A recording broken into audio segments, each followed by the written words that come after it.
Hello everyone, how are you doing? This is MD Tech here with another quick tutorial. In today's tutorial, I'm going to show you how to adjust the screen size on your Windows XP computer.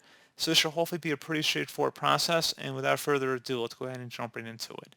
So all you have to do is open up the Start menu and select the Control Panel on the right side here. Underneath Pick a Category, you want to select the Appearances and Themes option, and then underneath or pick a Control Panel icon, select Display. You want to select the Settings tab, and then you want to go ahead and select underneath Screen Resolution. Select whichever monitor. If you have multiple monitors connected, just select the one you want to modify here. And you can adjust the screen resolution by making it bigger or smaller by dragging it. So pretty straightforward process on that one, guys. And once you're done, select Apply, and OK. And as always, thank you guys for watching this brief tutorial. Do hope I was able to help you out, and I do look forward to catching you all in the next tutorial. Goodbye.